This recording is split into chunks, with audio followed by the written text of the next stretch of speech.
I'm thinking, okay, this man has so much tattoos, which I like, but I was thinking he couldn't wear a long sleeve shirt. So he wears this short sleeve shirt, all his tattoos are out. He's got all his earrings in. He's got his do-rag on his fronts. And I'm thinking, boy, oh boy, when I get to church, they're gonna be looking at me crazy. But I was like, oh well, I like him for him and he likes me for me. So it is what it is. And yeah, we got some stares.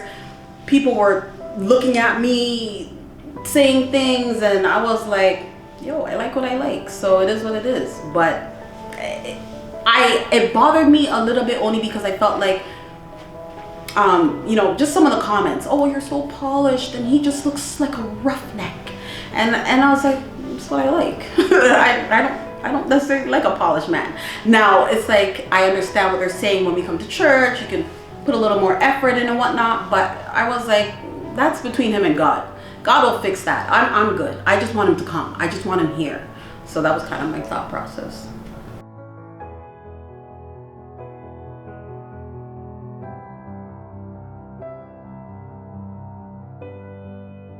Well, you know what? Okay, the stereotype Christians get married because they don't want to burn.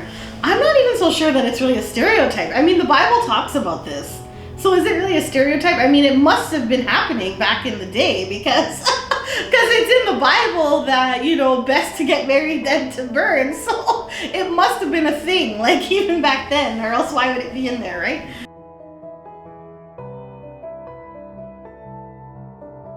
The phrase burn with lust, if I haven't actually studied it, but off the top of my head, if I believe it's Paul that said it, Paul was saying, if you want to be single and you have that desire and you're fine like I am, that's fine, that's good. But if you actually want to get married, don't hold it back and say, you know, you're doing it for God and inside you're burning. It's not just two people are like horny, for lack of a better word, and they're just gonna get married just because of that. I think it's more like you have to be responsible in that, you know, if you have love and you desire somebody, then you should get married. And when you think of the reasons why we don't get married sometimes, there are for a lot of non-biblical reasons. So you don't have money to pay for that big wedding, but you don't have to have a big wedding. We have to be a certain age, we have to do a certain this, we have to do a certain that. But if you think about when people start having those desires, early teens, by the time you're 18, if two people are in love with each other and want to get married, that's healthy. That's perfectly healthy. My ex-pastor years ago, earlier on in my life, used to say, if you do not want to tear her clothes off, then don't marry her. Like, he's like, that should be a natural desire. He's like, if you're going into marriage says I'm not attracted to them, then he's like, something is wrong. It should be a natural thing. So it's definitely something supposed to be as a negative. It's supposed to be a positive. They're not wrong. Christians get married also because they don't want to burn. Let's be real. If you're one of those Christians who are holding themselves for marriage, when you realize that you are in love with the person and you see a future with this person, then yes, they automatically say, then let's go, let's get married, because clearly I'm attracted to you and I want to please God. So that is a part of it. Like, you see a lot of people in our age group that have gotten married. I don't know any that has been engaged more than a year. I mean, we were engaged for 6 weeks. Sex is one thing, you know, and if you're burning and you get married just because of that reason, you're setting yourself up for total destruction. I can't be any clearer. You're setting yourself up for total failure. There's just no way around it, because a marriage is so much. There's so much other things. There's so much other aspects that go into it. That sex is like, it's just one aspect, honestly.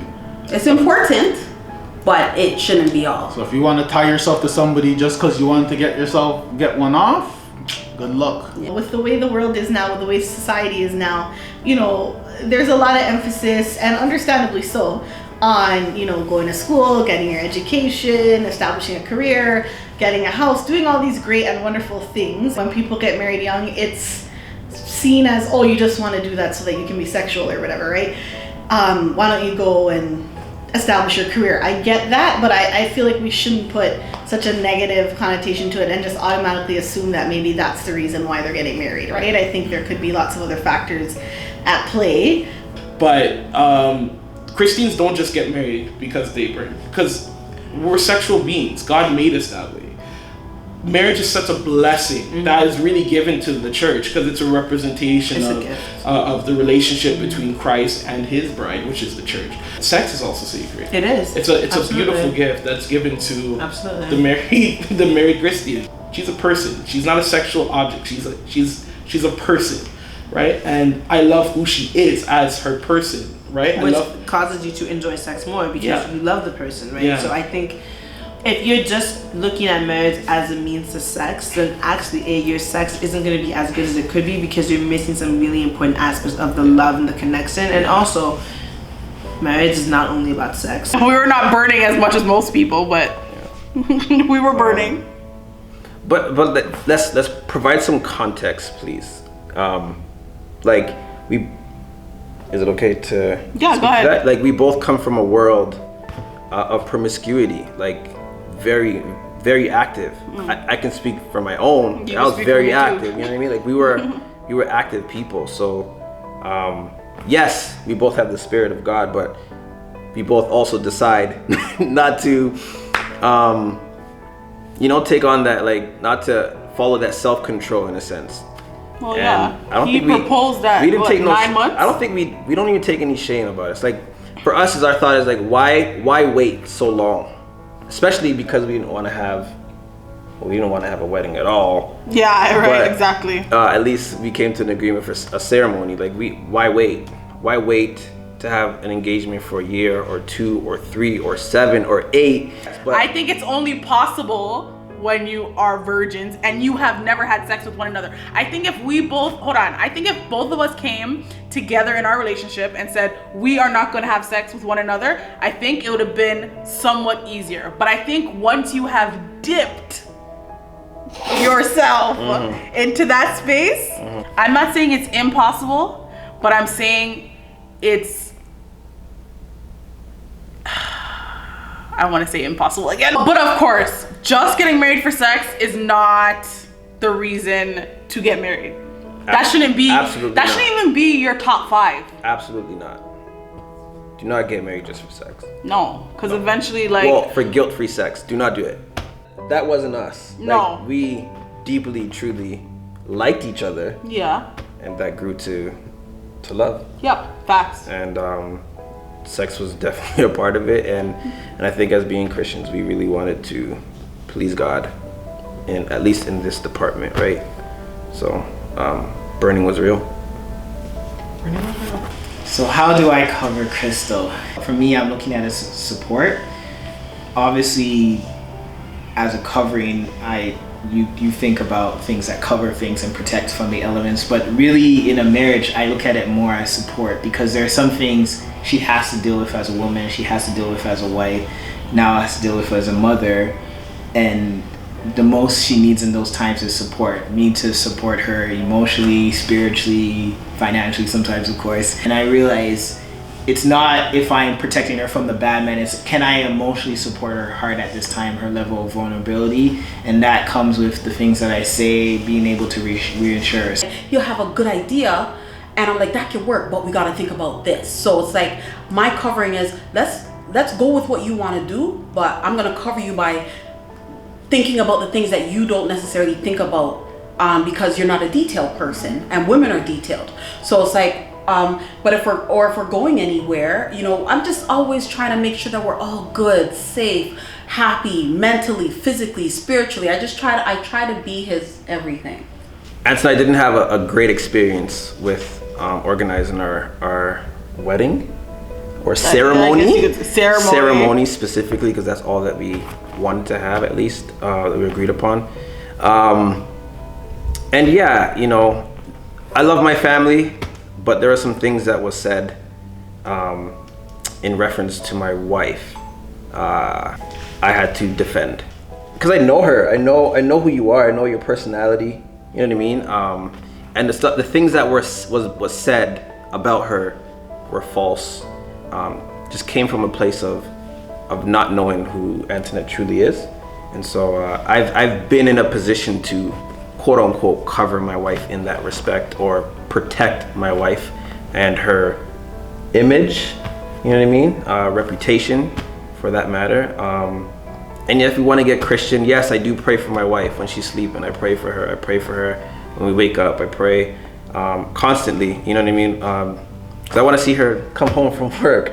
I know how she drives, you know what I'm saying? Like, let's keep it real. So if you want to talk about covering, yes, I've been in positions to, you know, cover her in terms of the reputation, cover her in prayer, cover her in times of, you know, embarrassment, cover her in finances, cover her in places she doesn't see that I can. And so yeah, that's what I would say to me being a covering to my wife. This is a really busy season for us because he's in full-time ministry. He's like teaching, he's doing worship and everything else. Sometimes he even preaches. I'm teaching the women. I'm on praise and worship. I'm also back to work full-time, and we have a young baby. So there's so many moving parts. And so I think what we have to remind ourselves is that family is the first ministry and not neglecting that, because sometimes you think of ministry as the things that happen only in the building of the church or on the pulpit, but truly making sure that his needs are met as my husband, that's my ministry. There are times where I may be doing ministerial things and Alicia is like, I just want to spend time with you.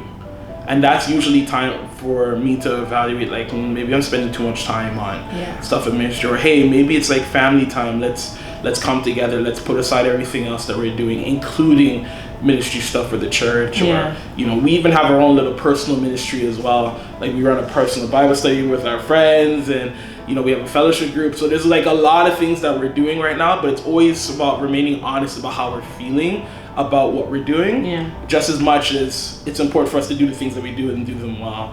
But it's definitely an ongoing process for us in terms of figuring out what the right balance is. And I think learning how to create boundaries too, like boundaries around time, you know, making sure like, okay, you cannot spend the whole day on church stuff. Like, you know, we need to have time, and also like we need time as a couple, you know, which is something we're definitely working on. But and we're also young parents, right? Yeah, so figuring that out. Yeah, but it's a journey, and by the grace of God, you know, we've been making it through. And if anybody has the secret formula, please let us know. Call us, please. We need to. We suck at bad. We're trash at communication, like, arguments and disagreements, and trying to solve or work through that. You know what I mean? Like, we're terrible.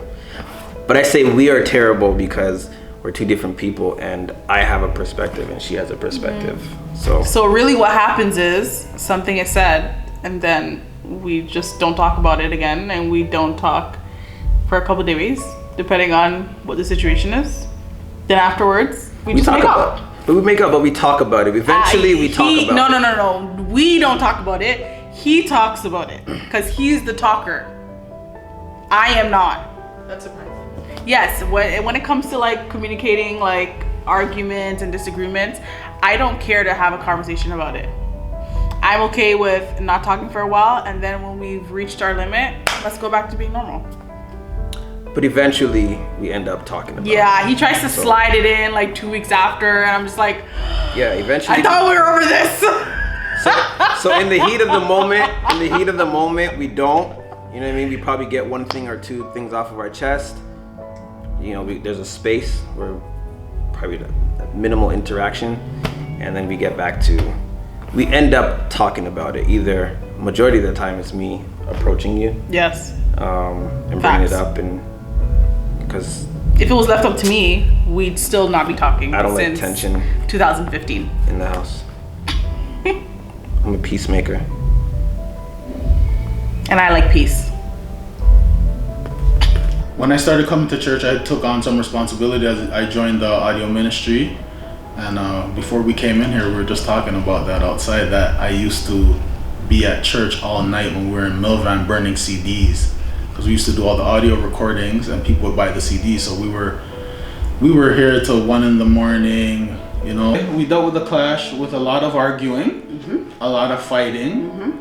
a lot of bad communication. It was just like two young people who don't know how to express themselves properly. I would say that. I would say because I was 23 when I got married, and he was 25. So we were young, and it was like, so within the first year she was already pregnant, and then we had Janai, and then I was always at church. So you're wondering, like at that point you're kind of wondering, like as a man, it's like you just kind of expect certain things to work a certain way, but not realizing that women think and operate totally different. Yep. So not knowing that, I'm looking at it like I'm doing God's work. Like you should be happy that a guy like me came in from off of the street and has now joined organizations in church to help out. But she was just like, no, like you gotta balance it. So it was a lot of arguing, a lot of me not understanding, like how could you not like this? Like I'm actually here grinding for church and you're still complaining. But she was saying the balance, but I'm just saying like it's only like 1 or 2 days a week, and then the rest of the time I'm at home. It's for sure at home. It's for sure. Like, so, okay, we are pretty active in terms of like, the work that we do at church. I, though, in the last couple of years have kind of, since I became a mom, have kind of really taken a step back from a lot of my volunteer work and things like that. But before kids, we were both so busy, and it always kind of came home with us in the sense that we would talk about things that we're doing and kind of bounce ideas off each other and try to get solutions to things. But then once kids came into the picture, then I took a step back from it a little bit because I just felt like I needed to refocus my time and energy. But even though I'm not as active presently, and my husband is, it still definitely comes home anyways. Just because there's just not enough hours in the day. And I do believe that Mattrill tries his best to kind of, he goes to work, works a full-time job, and then tries to kind of carve time out for church things and volunteer ministry things, and then tries to carve time out for family. But it's difficult. There's only so many hours in a day, and it does kind of overlap and seep into one another. But what I do appreciate is that he tries to bring me kind of on board with what's going on. So as much as he can tell me, like there's some things in ministry that are confidential, and I get that, but as much as he can bring me on board, he does try to do that. So I feel like that's a way that we've tried to balance it so that I feel like I'm a part of what he's doing. And so it's not like, well, that's your volunteer ministry work and it's totally separate apart from me, because I feel like I used to look at it like that, and it just creates resentment and it just creates tension. So I think I had to shift my perspective a little bit, that like if I believe that God called me to be his wife, and I believe that God placed a calling on his life to preach or whatever it is, then God must have known that I was going to be this minister's wife. So God must have also equipped me. If God equipped him to preach and be in ministry, then God must have also equipped me in some way to be his wife and to be a support in that ministry, right? So I feel like I had to shift my perspective a little bit and kind of not see it as that's your ministry work, that's your calling, it has nothing to do with me. Even though I might not be up there preaching, there's things that I can do kind of in the home throughout the week that can maybe make things run a little bit smoother for him, and in that way I do feel as though I'm contributing to the ministry. And he'll bounce ideas off of me or say, hey, I have to do this project or this presentation, like what do you think? And so in that way I feel like I'm a part of it. I don't feel like it's totally separate, and it's kind of like we try to make it seem like it's like a ministry for the family, like a family sort of approach to the ministry, as opposed to it's just, he's by himself as an island and like me and the kids are over here. Like I feel like that creates that tension. But if we see it as like a more of a family thing, which I think we're trying to, I feel like it feels better. It feels more inclusive. It feels like it's something that we can all do together. But at the same time, we have also talked about drawing some clear lines as to when it's just kind of family time, when it's our time, we're not doing ministry work. Like, we have had to make sort of clear space in our schedule for just us time also. So I mean, it is a very delicate balance. I think we're trying to find a way to navigate through it, but it is something that we've had to adjust over the years, and I think we're still going to be growing and adjusting with it. So I'm going to answer the hierarchy what I try to do, but sometimes it flips. So God first, me second, family next, and then ministry last. But sometimes I put myself last, and I realize that's not good. In the sense of God first, and then He pours into me, and then because I'm being fed, it's like the oxygen mask theory, where it's like you put on your oxygen mask first. I'm better for other people. When I don't do that and I put everyone first, I put ministry first, and I'm not taking care of myself, whether it's sleeping, eating right, working out, or even having fun, I get burnt out quicker, and then I'm no good for everyone else. So that order switches sometimes depending on the season. But, you know. Let me tell my version. So you have to be pregnant with Janai. So we didn't really have much alone time, and I was sick. For those who know, like, my pregnancies are really bad. I was bedridden the whole time, so I was sick. I gave birth to him, and when I gave birth, he was around. He was good. He wasn't really doing the audio stuff those times, but he played basketball once or twice a week. 2-3 times a week. Yeah, okay. Sometimes, yeah. Play basketball, and then so, which was okay. But then when we moved and we got our condo, Janai was now 1. He's walking, and he's playing basketball. He's at church with Leon doing the audio ministry. There was something else you had to do. There was like 3 things he always did every week. And I was doing school part. Oh yes, he went back to school part-time, doing 2 nights, right? Yep. So he's gone for school 2 nights. He's at church one of the nights. He stays back on Saturdays and 1 night in the week, and then he plays ball every Tuesday or something. So I was like, you're gone all the time. You know, you're at work and then you come home and there's no balance. So it was like, I was like, listen, I feel like a married single person, like a single mom, you know? Because I was like, you're here, and this is what he would do. Mm-hmm. He would come home and he cooks. So he would come home, cook, clean up, and then he's gone. Because he's like, yeah, because now you can't complain about cooking, you can't complain about the house being dirty. But it's like, okay, so now when I put Janai down, where's our time? Where's our me and him time, or just relaxing after work, just coming together? No, that was gone because he's gone. And then by the time he gets home, I'm in my bed. So it was like, that was like 4 days and then Friday comes. Ain't nobody doing nothing on Friday, you know? So it's like, I just felt like this ain't working for me. This is not a good balance, right? And that turned into a big argument, and we ended up having who came? Pastor George. Pastor George came, yeah. And it was just an argument out of nowhere, but it just kept getting bigger. It started very small, and I'm talking 1 day. This was all 1 day, and I was like, you can't keep going to church like this, and you're doing this and you're doing that, and you're not here with me and the kid and Maverick, Janai. And he was like, I'm doing God's work, and I'm playing ball, and he was playing ball with, it was a church too. It was our church. No, it was our church that you were playing ball? Yep, okay. And I was playing at another church. Yes. So he's like saying, I'm talking to the young guys. Like when we're there, I'm trying to make sure that they don't go down the path I went down. And I got all of that, but it was like, I didn't care, because I'm like, at the end of the day, I'm home by myself with Janai. And I'm married, but I feel single. So I was like, this is not working for me. And I'm thinking, I can't do this. This is not what I signed up for. And we're only married 2 years at this point. Mm-hmm. So I'm thinking, I'm out. I'm gone. And like we had this conversation, and we're very raw with each other. Not disrespectful. We don't ever swear or call each other out our names, but raw, blunt, honest. Like, I'm out. And he was like, be out.